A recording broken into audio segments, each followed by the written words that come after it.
Hello again, everybody. Welcome to the latest Touching Greatness. And doesn't get much greater than having the Disco Man coming back in the National Hockey League. Danny Bylsma, welcome back to the show, guy. And it's been a long time. It's good to see you again. Thank you. Thank you. It's good to be back. It's been a long time. Your and my experience has gone back a long time and back to my playing days. So it's good to be with you. It's good to see you again. Thank you. Let's do it. Let's do it more often. Okay, you got it. Now, I looked it up yesterday. We've known each other for almost 30 years now. And you know what my first memory of you was way before I met you? You were playing in Phoenix at the Madhouse of McDowell for the Roadrunners, right?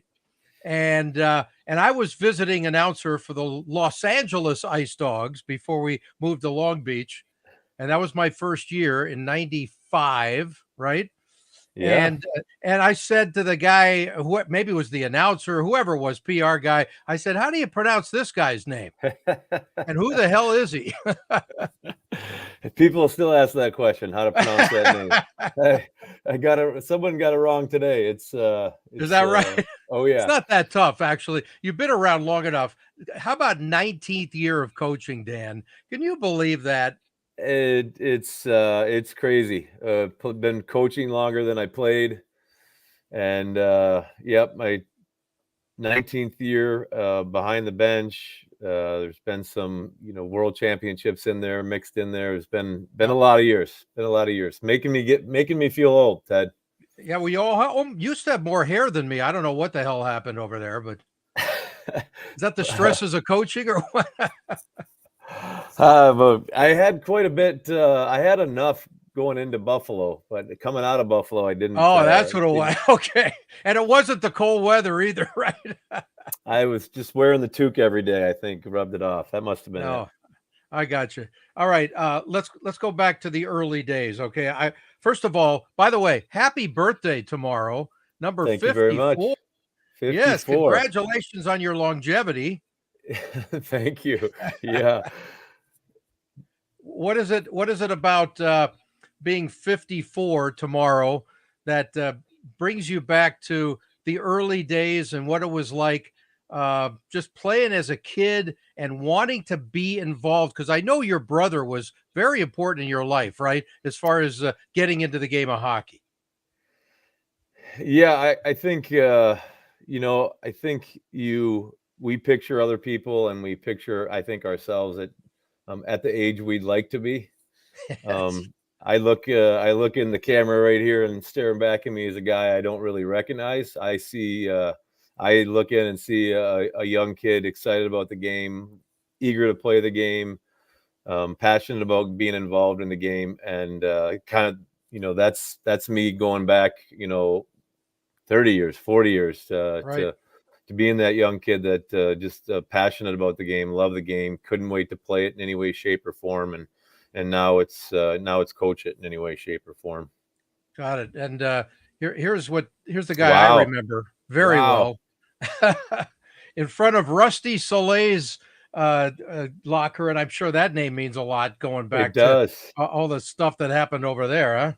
Yeah, that does. I'm drawn to the name on those because a great teammate, a great friend, and a guy we went to battle with for a number of years there in Anaheim, and just sadness about the demise with the plane crash and all that brought. And but he was one of the best teammates ever. Yeah, I bet. And how about that team in Anaheim? I mean, you guys accomplished a lot. And what was it like at the beginning when you went there from the Kings organization? Because they were still a fairly new franchise at the time. Yeah, it was. Yes, it was. I got probably unbeknownst and certainly not written about. My first NHL training camp was with the Anaheim Ducks in the expansion year, the first year of their existence. So I feel like I go back all the way to the beginning with them. But being in California and watching the growth of the Ducks, I as a player entered, 10, 12 years into their existence, and it was at that time with Paul Kariya and Teemu Selanne, the success was starting to come with the organization, and looking back to that great run we had going all the way to the finals, losing in Game 7, that was, a couple of years later they won the Stanley Cup, but for me that was the dawn of excellent Anaheim Duck hockey, and Yep. was super excited to be a part of it.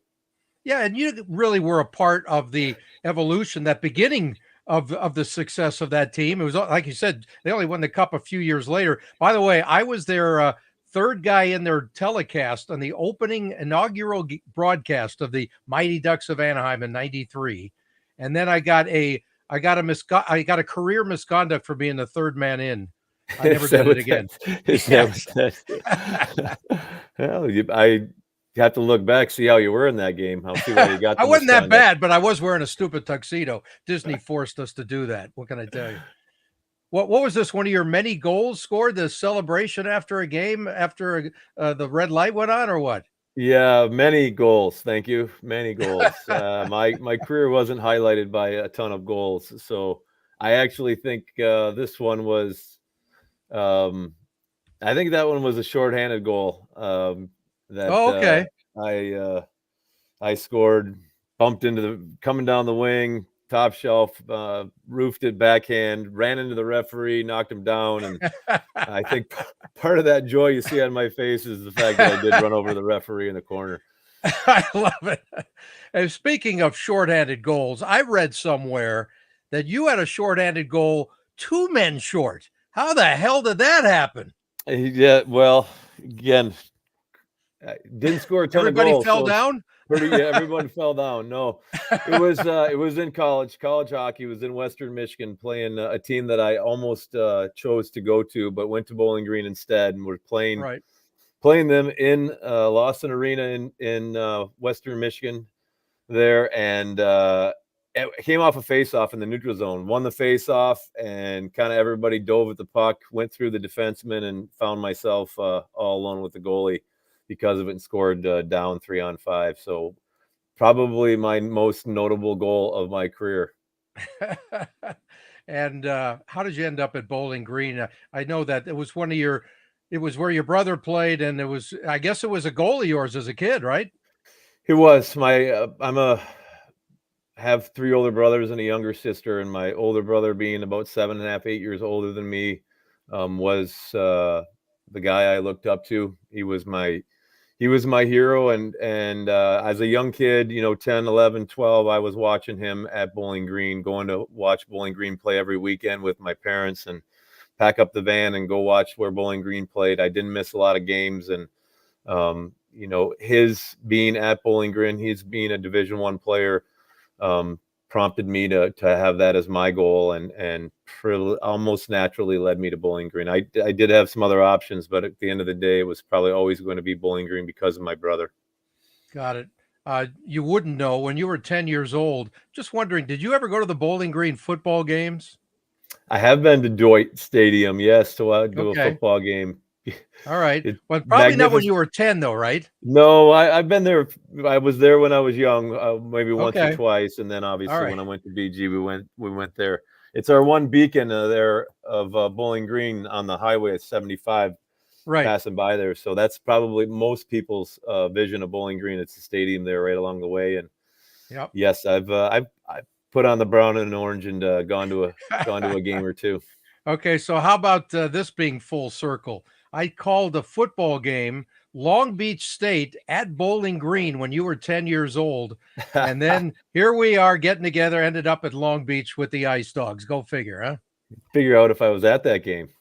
Yeah, well, good luck. By the way, good luck on that. But the Beach won that game, by the way, just so you know. We were the 49ers then, not the Dirtbags, as they changed the name. It's unbelievable. We keep going farther and farther back, you and I. Yeah, exactly. And what about this? You played with Robbie Blake at Bowling Green. Did you see a Hall of Fame player and a potential general manager down the road when you guys were together then? He was a pretty quiet guy, from at least what I knew him as a rookie. Not necessarily the general manager, but potentially the Hall of Famer. Really?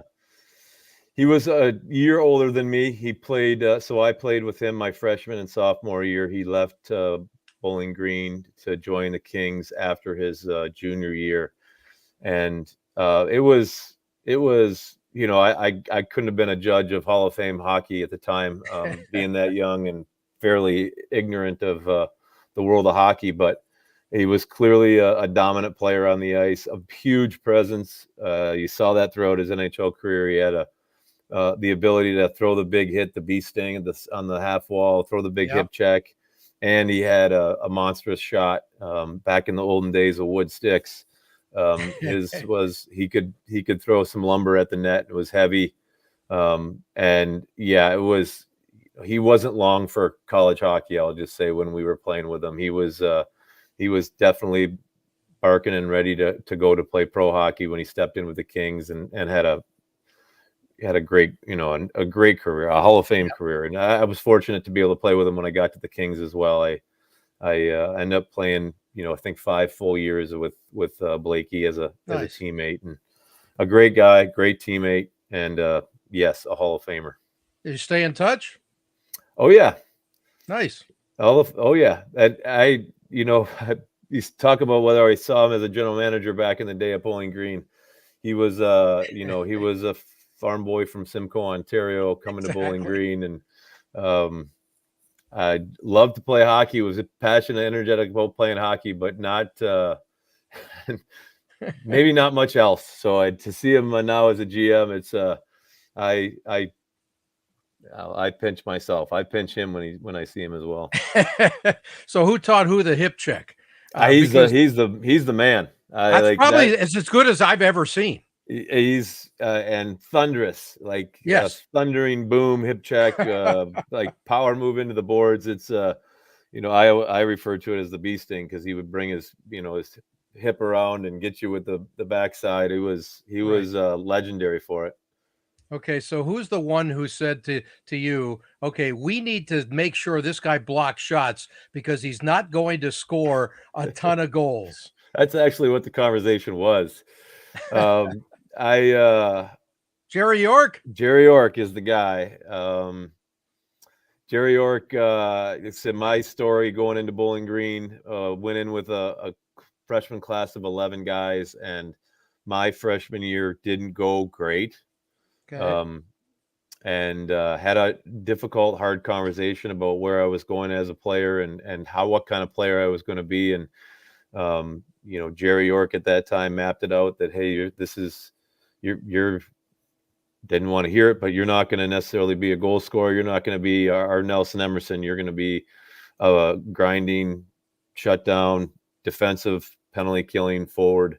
And that's how you're going to be a positive player. And so, this started in practice really at Bowling Green a long time ago as a sophomore. Do you work on that? I mean, do you literally learn techniques on how, because I mean, you were like a second goalie. Look at the stance out there. You had everything but the pads. 2-pad stack right there. It's beautiful. Exactly. Or the double knee down. You know what? I think the most important thing about blocking shots is the desire to want it to hit you. And once you have that, then the technique is kind of comes second nature. I think, I guess by this picture, you can see that I definitely wanted the puck to hit me. I'd go 2 knee down, 1 knee down, the 2-pad stack. I think with the change in the game, and especially the change in power plays, I had to learn how to do it a couple different ways, not just the 2-pad slide stack that you don't really see that quite anymore. So it evolved into a lot of different things with some good technique, but really the desire to have that thing hit me was always there. Okay. Now you also gave me one of the scariest moments I've ever had as a play-by-play guy, and I know you remember it too damn well. We're in Houston with the Long Beach Ice Dogs in the playoffs, and I think the score was something like 70-1 at the time. It was. And Yeah, it there was. you are blocking a shot with a few minutes left, and you end up in the hospital. Tell the people, you have no idea how hard that was for me to not only call what was going on, but to not scare your wife, who might have been listening. I don't She remember if was. She yes. was. And I was trying to say, I think his head is in one piece, but I'm not sure. What the hell were you doing, Danny? Yeah, well, it was playoffs. We were playing in Houston, and a team that they're used to you're used to them. And I think what happened was the player at the point was a pass back to the point. The player knew I was going to be in the lane to block the shot, and so he shot the puck back off net back into the corner to try to avoid the shot block. And in doing so, he put it to where my head was on the ice, and it caught me right. It caught me right here. Yeah, broke the orbital. Is that right? Broke a lot. Yeah, broke the Yeah. orbital. I ended up having broken orbital and a couple other broken bones, but I knew immediately that I was in trouble. Right. I jumped right up and skated off the ice in that building. You exited the building not at the players' bench, but you exited the building on the hallway in between the two benches, and I went right to that. Jumped up, skated right over there, went to that boards, and went up the ice. And I believe they had to blow the whistle down because I was leaving. I was leaving the ice, and it didn't feel it. Well, it didn't turn out to be. It turned out to be something a lot worse than originally thought. I had seen the doctor. I'd gotten stitches, and a second doctor walked into the training room. I was hoping to get back on the ice, and he looked at me, took 2 seconds, looked at me, and said, "You got to go to the hospital right now." And I had an orbital bone had broken, and I had fractured my skull, and it was unfortunate. I didn't get back on the ice for the rest of the playoffs. There, it was end of the season. Too. It missed the season for the rest of the way there, but yeah, it was. I said it was.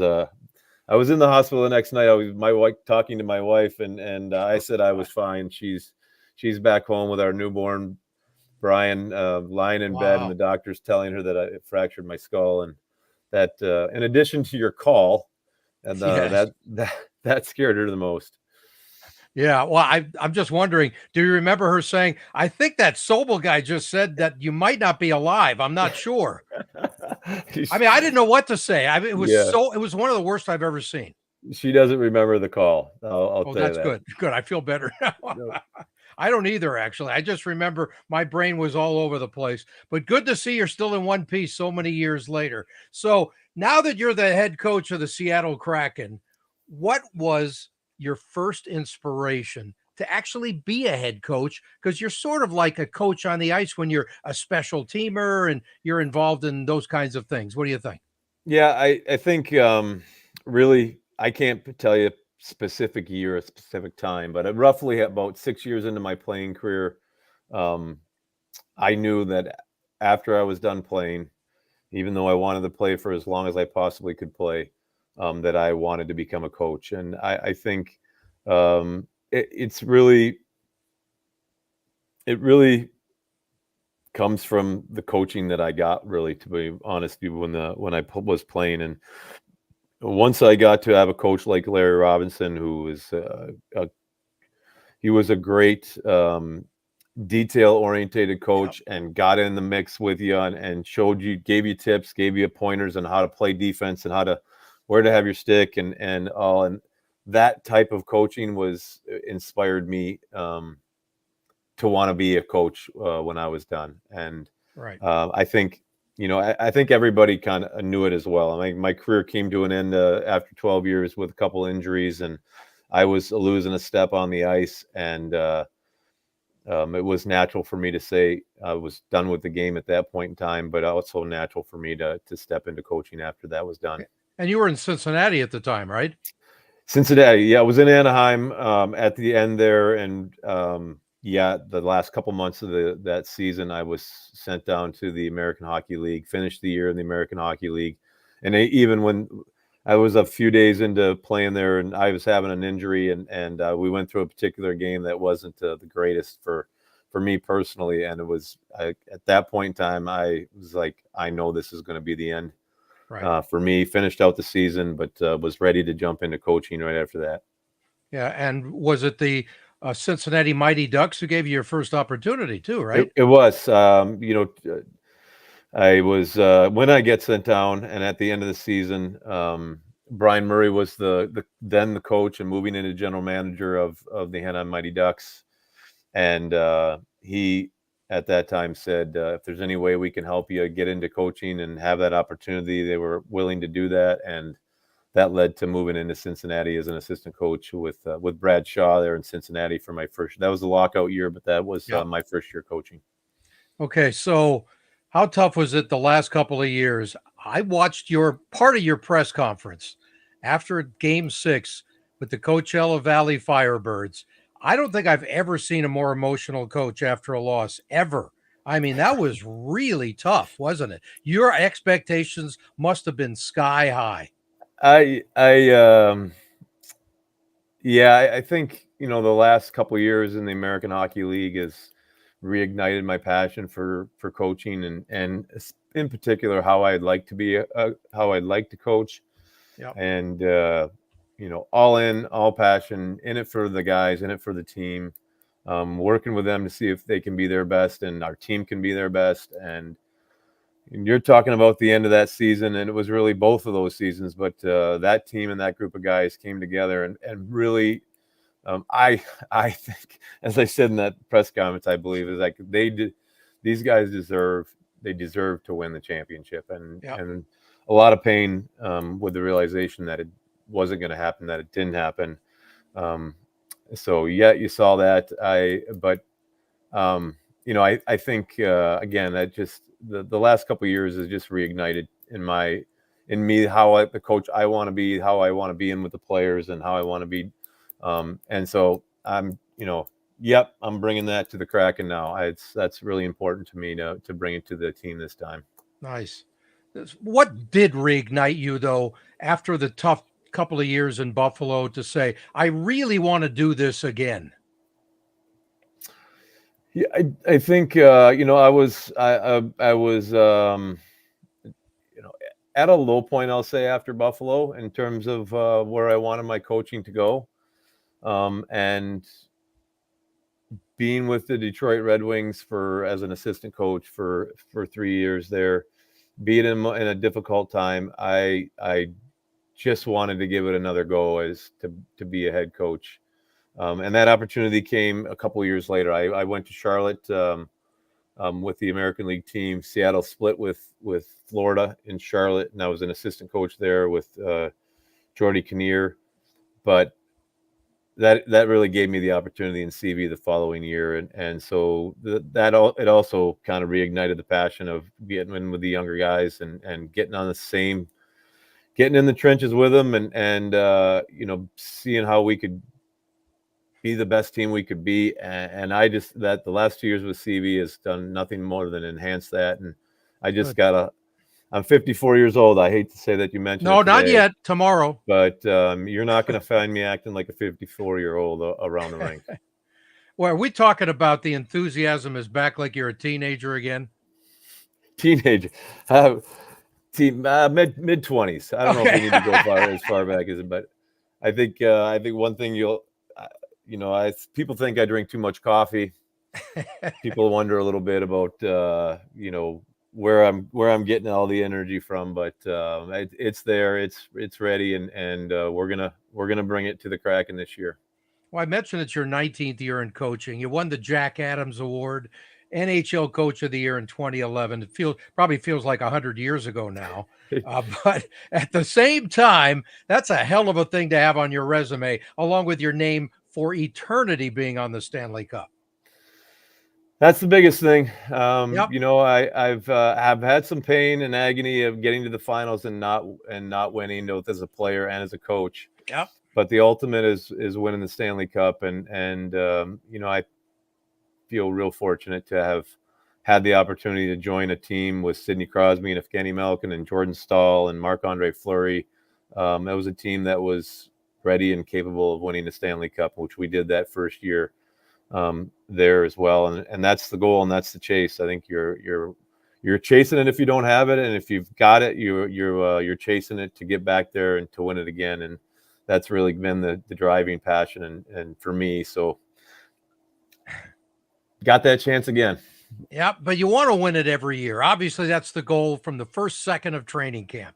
But is there something to it now that you've experienced with a long lull in between to want to do it again? Is there something about winning it early that you say, you know what, you get a little spoiled and you think this is so damn easy? Well, I think you do a little bit from both from a player and a coach's standpoint. I think Okay.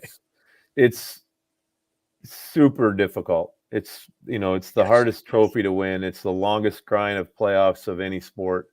And because of that grind and because of that difficulty, I think it is the greatest trophy to win. And it doesn't come a whole crap load of shit has to happen. Sorry, No, has it's to all right. happen for your team to be able to win that. You got to be in the spot to win it. You got to give yourself a chance to win it, but you also have to grind it out through a lot of difficult scenarios, ups and downs, Health. losing a game, to stay healthy. It's just it's super difficult. I think when you win it, you know it. I Yep. think the long story of the Edmonton Oilers walking by the New York Islanders dressing room and seeing the ice bags and seeing the lumps and bruises and seeing it on there as they walk by, having lost to them in the finals, you realize how hard it is to win. And I think that can never go away. I like this. That can never go away. It may have looked easy. I think, when you say you did it in your first year, and the Pittsburgh Penguins were a young team at that time, kind of coming into their own. They lost in the finals the year before. They win it the next year. It should happen every year, and it's too difficult of a trophy to have that be the case for every team. Yeah, you got to be good and lucky, though, as you say. And didn't you lose one of your top players this year? Was it game one of the finals in the We, American League? I think it was his first or second shift into the Wow. finals. Our Andrew Podorowski, Yeah. our go-to guy, our point getting guy, the point leader in the American Hockey League, 2 years with 109 points. Yeah, he got knocked out in the first period. Wow. And that's not the reason why we lost, but it sure would have helped. But it sure would have helped to have him there Exactly. for the rest of the way. Exactly. I mean, that's just a perfect example. And then in the sixth game, that was overtime, right? Overtime, yeah. Yep. Again. We came back in that game a couple times. It tied it with 3 or 4 minutes left to go in the game, and we tied it up. And early on in overtime, second shift in overtime, they got a break and put the nail in the coffin on us. Yep. Yep. So now is a whole new Disco Dan era up in the Northwest. And we got to know about the thoughts about Jessica Campbell and how she fit in with the Firebirds and the timing of having the first full-time female assistant in the NHL. Well, she's the first time full-time female in the NHL because of the last 2 years in CV with us. But meeting, a couple of years ago when I got the opportunity, they talked about being the head coach in CV. Ron Francis and Jason Bottrell asked me who I thought I would want as an assistant coach. And the answer to the question at the time was I didn't really have a long list of coaches, young coaches that were up and coming in the game that I wanted to bring with me. And so the search turned immediately. Okay, I got to find some good coaches. I got to find some development coaches to bring with me. And on the TV was the World Championship in I think it was in Finland, but for Germany, Jessica Campbell was on the bench. Was behind the bench with the team Germany. And so some other colleagues and I were talking about other young coaches, and she was looking at us smack in the face. And so I did a little digging on Jess as a coach and what her coaching path was. And it led really to her story about her development as coaches clinic. She had a organization and a platform of power skating and skill development, and she had done that with some NHL players during the lockout. And the comments from Brent Seabrook were really what drew me to Jess as a coach. And you know, the fact that she'd gotten in and worked with him, helped him out, pushed him in maybe areas that he didn't want to go, but needed to go to get better with his skating, where he was at in his career. An NHL player, kind of at the end, had some injuries, was trying to get back to full go. And it was really, and she has evidence with other players, to other pro players, and she's done it with her skating and skills in Kelowna and with her profession there. And then she coached in Sweden with Malmo and their organization, and that led to Germany. That led to her time with a team in the German league, and then to Team Germany there. And so it was a natural for me to hire her at that point in time, and just the work she's done with our team in CV the last 2 years, with both really on a personal level with some of the players individually. Ty Carte, you see a lot of growth in his game over the course of our first year in CV. It led to his NHL success this past season. And you know, it's not the only guy, with the whole team. So that the job she did in CV just was natural for us to move her up to the NHL. Right. Well, this being my 5th decade in the game, I'm trying to figure out, a long time ago, if you would have said to me that a woman would have been coaching the NHL, I would say probably long after I'm gone. And good for you for being the first guy to make it happen. Is this something you had to convince anybody, or did they just go with, hey, Danny's our coach and he's making the decisions here? Really, this discussion was the same both when it was 2-3 years ago leading into CV, and this summer when I got the job here and decided on the coaching staff. Was I brought it to Ron Francis, and I brought it to Jason Bottrell, and explained why I thought it was a good idea and why she was the right person for the job, and they were all on board. And I know it comes to this time around, you know, both from my standpoint, I've seen Jess work the last 2 years, so I know that, and I'm comfortable with telling about the positives of what she can do. But you know, Ron Francis may have milled around in CV a little bit as well, and he's seen Jess coach the power play in CV, and seen what she does and brings to the guys on the ice on a daily basis. And you know, he didn't need to be convinced about it. Good. It's all about acceptance from the players and the organization, right? And so, I mean, is this something that you expected? I mean, you know, this is a hell of an evolution of pro sports that this is allowed to finally happen. You know, I would just say, you know, again, I'll go back to the Seabrook comments that he made about his time with Jess. Is like his words and his experience of the work they put in together, what the program she put him on, and you know, I think it's his words. I'll say his words. Like he said, I hated Jess. Really? And he hated Jess because she challenged him. She had a plan and a purpose for what they were doing, but she challenged him to stretch a little bit, to do some things maybe that he hadn't done in the past.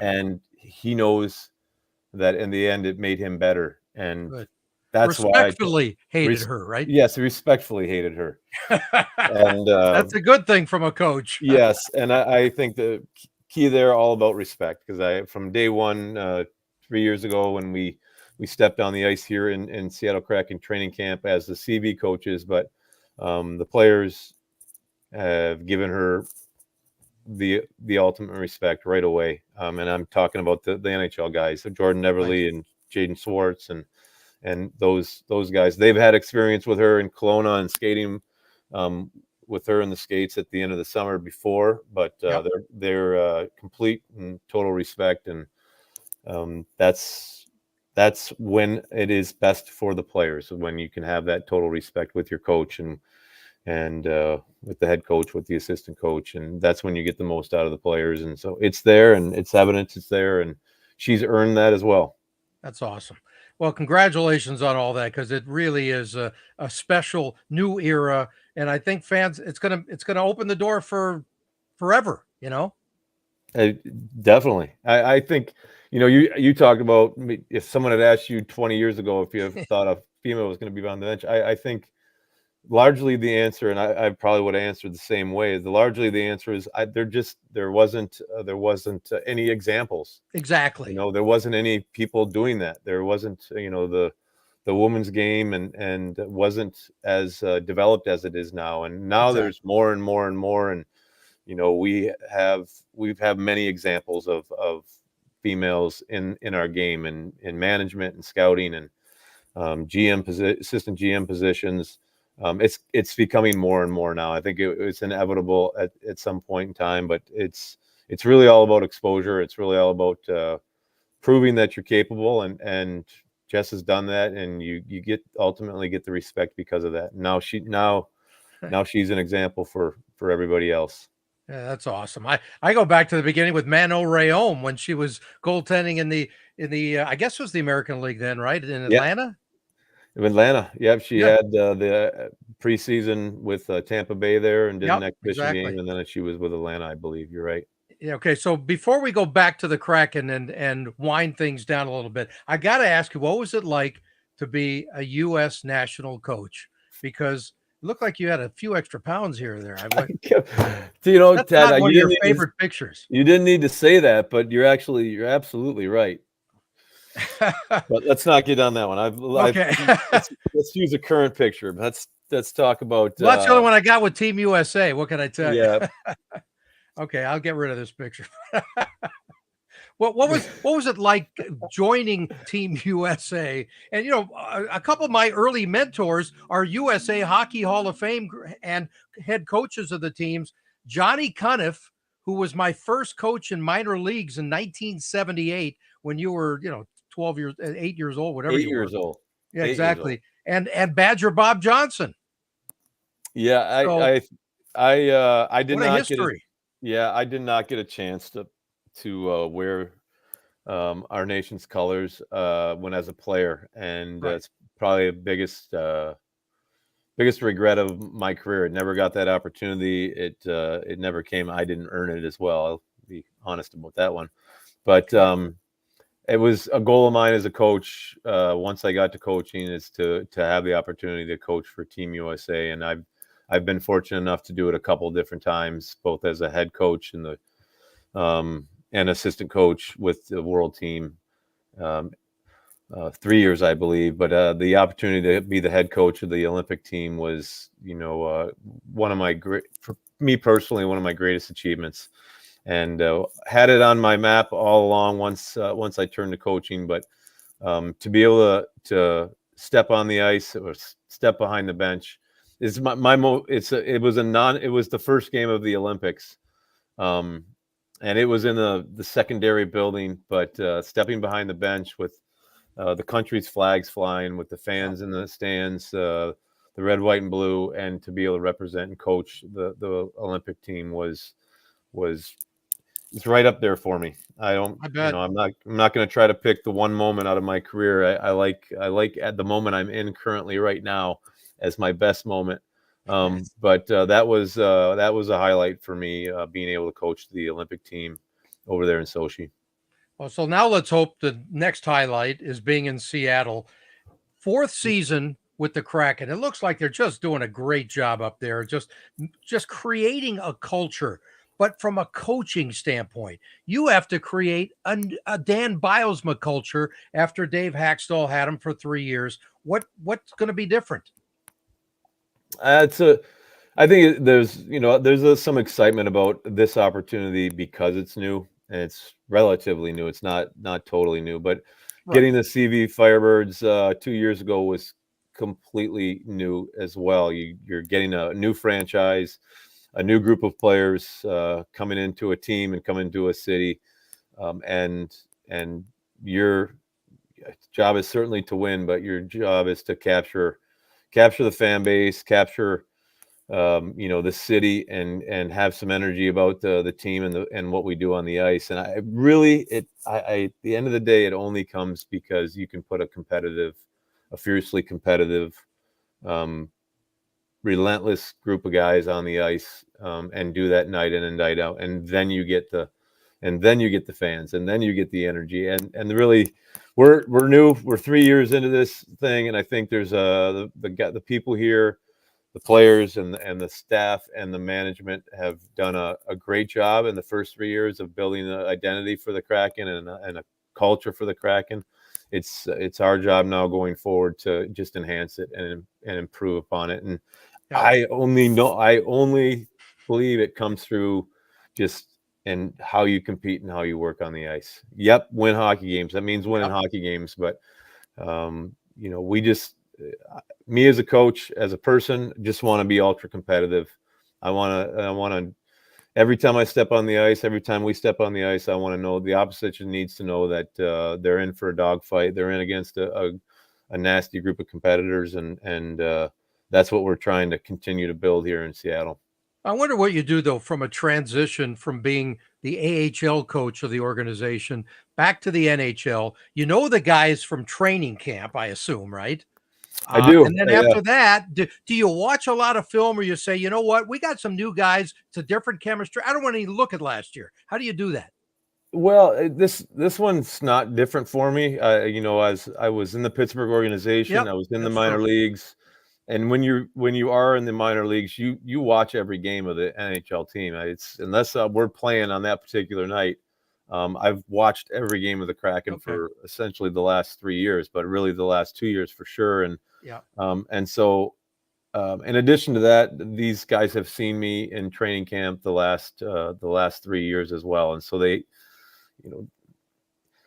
seen some of my tomfoolery. They've seen some of my energy.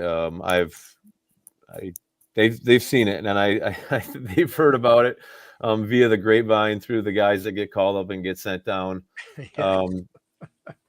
So I think they know what's a little bit about what I'm going to be bringing, but I think it's good for me. I know them, and that's a good thing. I've seen what they've done the last few years.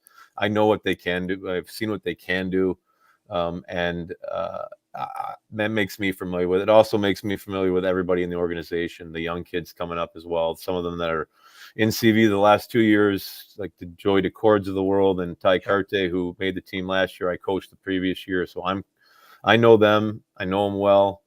The guys that might be coming up this year, I know them. I know them well, and that's a good thing for them. That means they're comfortable that I'm confident in what they can bring to the table, and they're confident when they get the opportunity that they can show what they can do for the team. And that, I think at the end of the day, that's a great thing for everybody.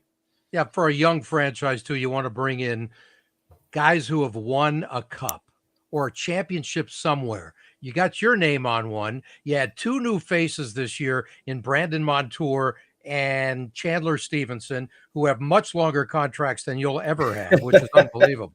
You talk about life is not fair. I mean, give me a break. No, my dad always said, don't, life's not fair. Don't ask it to be. You don't need to ask for it. It's not going to be. So what is it to bring in absolute winners who know what it takes? Well, I think it's huge. I think it doesn't happen every day. These players don't grow on trees, and to have won and to experience the grind and experience of winning it is it gives you the confidence. It gives you the confidence that you can do it, and you've done it in the most difficult times. You as an individual and your team ended up winning the Stanley Cup, and that comes with some confidence, and that if we do it this way, if we continue to do it this way, we can win. And that's what winners at the end of the day win, and you can't have enough of them in your organization. And Brandon Montour Chandler Stevenson. They've won the Stanley Cup, and it goes a long way. It goes a long way to the group. It goes a long way to the team. And Ronnie Francis knows what winning is all about too. So he's your boss. There he is right there giving you your brand new uniform, which you'll never wear, of course. I gave it away already. Did you really? No.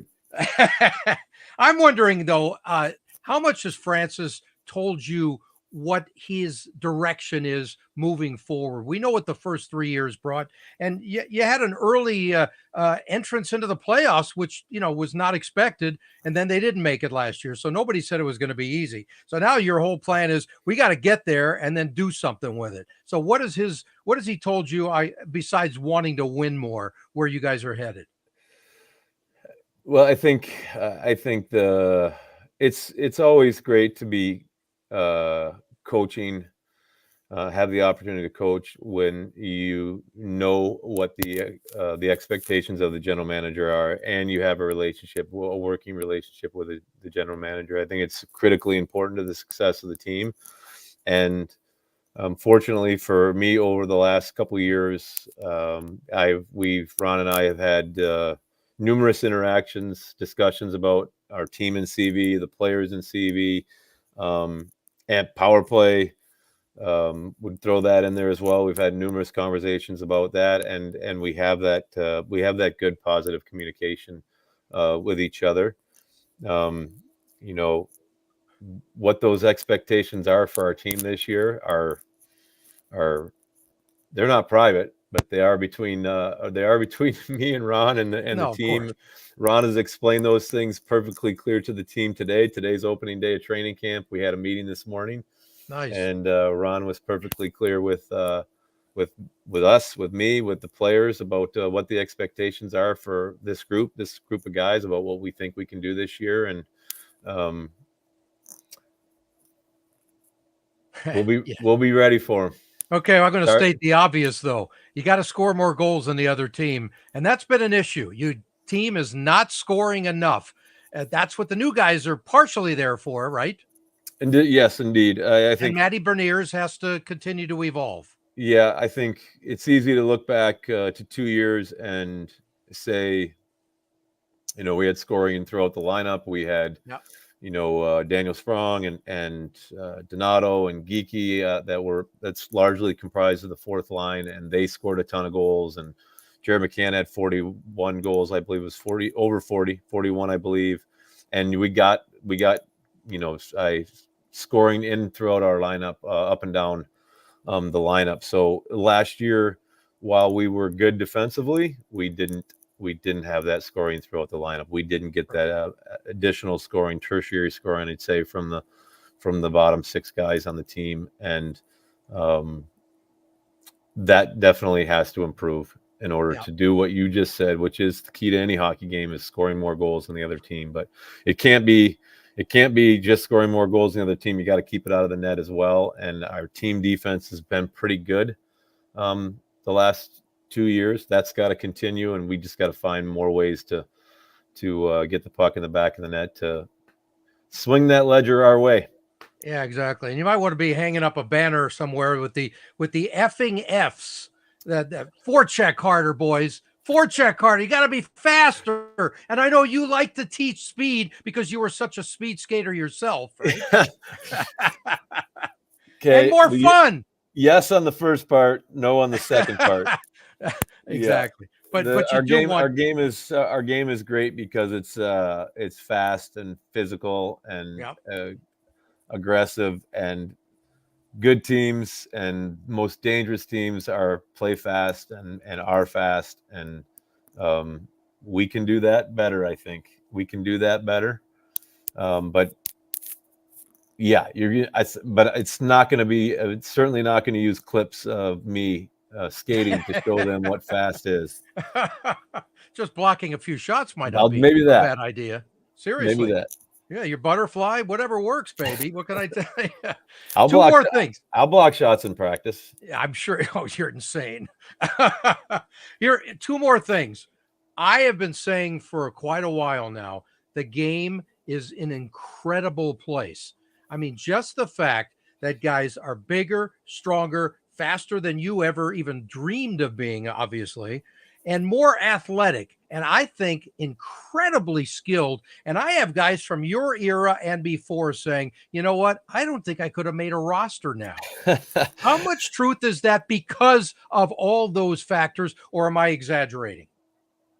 I think you said it with the appropriate amount of energy and passion Okay. that it warrants. The game is faster. It's played faster. And that's skating, and that's the puck movement and how we execute. It's incredibly fast. It's still incredibly competitive and incredibly aggressive and physical. Yeah. Maybe not like if you think physical is just a pure body checks and hits, it may not be that, but it is just as competitive with the speed and the aggression of the game. It's just as competitive, and the skill is off the charts. Like It this, really is. I you mean, know you look the at third and fourth liners now. It's ridiculous how deep it is. yeah the skill level throughout. I mean, I even go down to the American Hockey League. The skill level throughout the game is at such a higher level than on average for the average player. I mean, Wayne Gretzky is still Wayne Gretzky and still the greatest player of all time. But the average skill and the average speed of which the game is played is so much higher. And probably means that hopefully I would have made a roster just on the fact that I could block shots and penalty kill. Right. But the speed and the skill is so much higher in the game. What the guys can do today is beyond, most of us that were playing back in, what did you say, 78? Yes. Exactly. Well, you weren't playing at 70, but that was my first year. Well, what? Let's not go back so far. I got a viewer question, by the way. Mike Garai, who's a friend of mine from high school. Okay, so that was even before 78.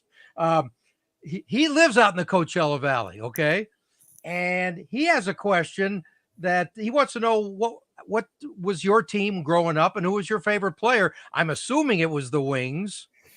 Yeah, you can assume correct. I'm from Michigan, and Yes. I grew up Grand Haven. Grand Haven. Grew up in Michigan, so the Detroit teams are my teams through and through. The Pistons and the Lions and the Tigers and the Red Wings. The Red Wings, however, like we just didn't have that much hockey on the TV back in those days. So Okay. I only saw a handful of games when I was growing up, and one of my older brothers was a Chicago Blackhawk fans, and we were in Grand Haven. Our radio got the Blackhawks better than the Red Wings, so I listened to Wow. a lot of Blackhawks on the radio. When we were in the backyard playing hockey, we'd have the Blackhawks on the radio. So I grew up a Red Wing fan.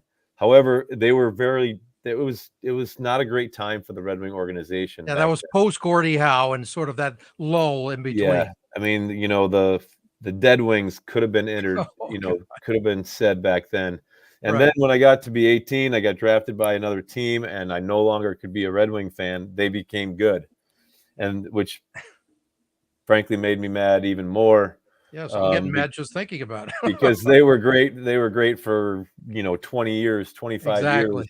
And um, against you too. and then yes, against me, and then came to fruition in 09 when it was the finals, and the Penguins played the Red Wings in that finals there, and that one didn't tear my family apart because they were all Pittsburgh fans, but Oh, okay. it some animosity with the fellow Michigan. Western Michigan folks who are all Red Wings fans, and had to switch. Maybe some of them didn't switch allegiances when we were in the Yeah, finals there exactly. with the Penguins. So who's your favorite player then? Stevie Y. Well, I Stevie mean, Y. my favorite player of all time was Wayne Gretzky. Okay. But shortly after, Wayne was. Then it was Stevie Y. My favorite Red Wing was Stevie Y, and loved number 19. Got it. I got his stick signed and was not in my office today, but it's been in my office for a So number of how years. weird was it to face him for the first time on the ice? Did you block any of his shots? He will never remember it, I'm sure, but I was You will. I do. And I was in Joe Louis, and we were playing the Red Wings, and I was playing center that game. So I took a few draws against Stevie Y in the face-off circle, and as a he's the ultimate competitor, and he's unbelievable. always got a snarl on his face. But he gave me a hey kid, congratulations. Now get out of my way. Yeah, now get out of my way, which I will never forget. And by the way, speaking of the Joe, I opened up that building the first weekend when I was there with the University of Wisconsin calling a game, and I can't remember what it was called, the Great Lakes Tournament or something like that. Yeah, the Great Lakes Invitational. Yeah. Yeah, exactly. That's what it was. First week of the Joe. That was was that 1980, I guess, 79, 80, whatever it was. You're all over the place, huh? I'm old is what I am. Yeah. And by the way, and look at this guy playing baseball at Tiger Stadium. What was that like? It was awesome. Again, I was a huge Tigers fan. Kirk Gibson was my favorite baseball player, and one of the biggest asses you ever want to deal with. Hey, I'm just telling you, we'll tell stories separately sometime. I'll give you the time he cussed me out for no reason. But go ahead. You won a World Series for you. I know. In Dodgerland. That's true. That's true. But to look out into that old stadium, awesome. I think was it Al Kaline Boulevard or something like that? Yeah, Al Kaline Boulevard, and I thought it was a Battery Al Kaline. What did I know? Yeah, you know better than that. You know better than that. I was like I said, I was an outfielder. I was a center fielder. This was Michigan All-Star game, and so got the opportunity to play in Tiger Stadium. Rolled in the outfield where Al Kaline and Kirk Gibson had played. Got a couple swings at bat here. It was that was the highlight of my baseball career. Did you get any hits? No, I didn't get any hits. You just hit it fair somewhere. That's all that matters. You hit the ball. I hit the ball. Okay, that's a good thing. I don't need to tell a story. By the way, these pictures are from some book that I'm going to hold up here first, and then I'll show you a collage of, this guy. Can you see it? Oh, damn, there it is.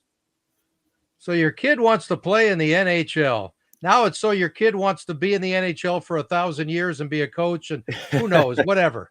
I mean, like that could be like 19 versions of this book. There's a couple. Talk about what it's like writing a book with your dad, Jay. It was wow. I don't know if you ever think that you're gonna be able to get that opportunity to write a book, or think that what the life you've lived is worthy of writing a book. But a publishing company in Michigan was doing a number of sports books. My dad and I had done a hockey school together for a number of years. He gave a talk. So your son wants to play in the NHL on the Thursday of the hockey camp. And when the publishing company called us, they said told us their story a little bit and said, "Would you be interested in writing a book?" And I takes a second to realize that your words are going to write down are going to be in a book and immortalized forever, and everyone's going to be able to read them.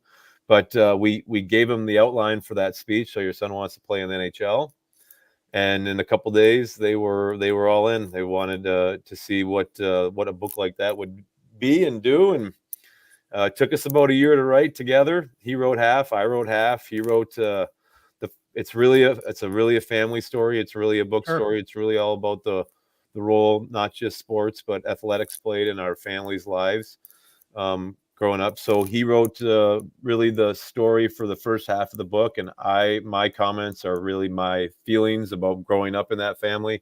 And then when I switched to pro hockey, I write the story, and his half is about the feelings of being a dad and a parent of a kid, not growing up, but being in professional sports and being in pro hockey. So right. And then a kid's book too, though, right? Kids book. We got some good feedback from the first book, and it was, hey, can you write one just for the kids? Well, so you want to play in the NHL is really for a younger age group, a younger demographic, and it's a guide for young players. You can see it there, but it is really I think it's think it's 22 question and answers. The title being a question. Do I have to play AAA hockey? Do I need a new pair of skates? What if my coach and my dad don't agree on things? And the chapters are about our experiences and what we think and what we believe the path can be for a young kid in sports. So.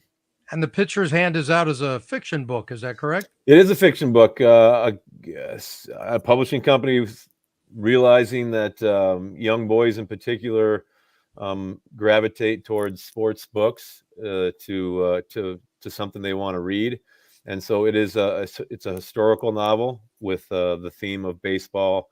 There's another one I can one up you. Very nice. There's a fourth one. Let me open you up here a little bit. Oh, good. Slam dunks not allowed. This was a basketball book. Excellent. And you were a pretty good basketball player too, right?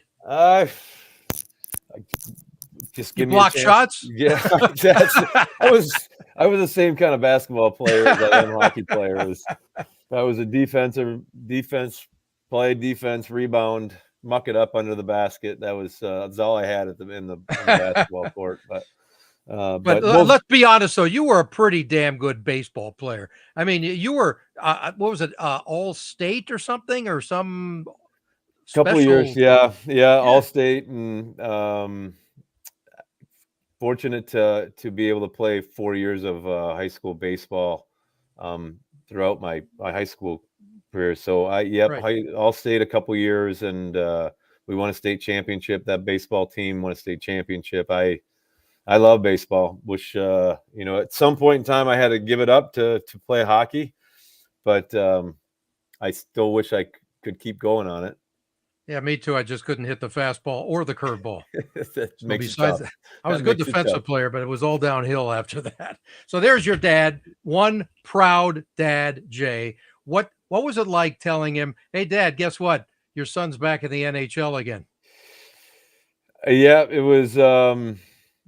It was great. I think for all my family, they're all in all the time. They were all in for me as a kid and my journey all the way up as a player, but as a person as well. And I think there's probably no greater joy as a parent when you see the success of your kids and your family. And like my first day of getting called up, I was having dinner with my mom and dad in Milwaukee. We were getting ready to play the Milwaukee Admirals, and I got called up. They weren't able to come see the game, but they were super proud and super happy to enjoy that moment of getting called up with them. And it's been that way throughout my whole career with some of the successes we've had along the way. It's all shared amongst family, and getting the job this year again, it was just super pumped, super happy for me to be getting that chance again.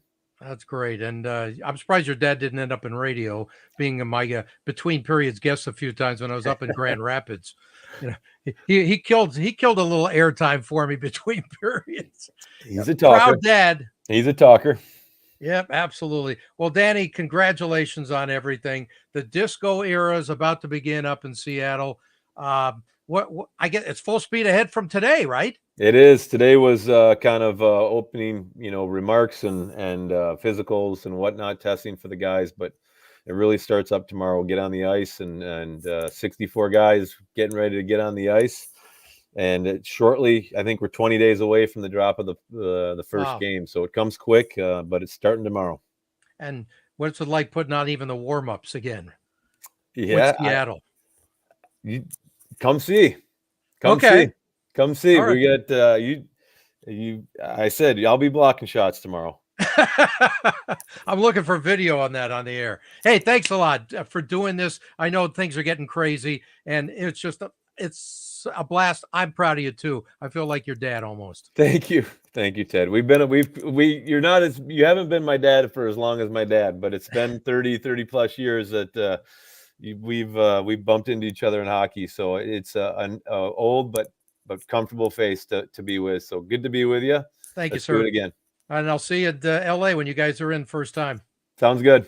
All right, All Ted. right, that's Danny Bylsma, head coach of the Seattle Kraken. Enjoy the Kraken because they're coming, baby.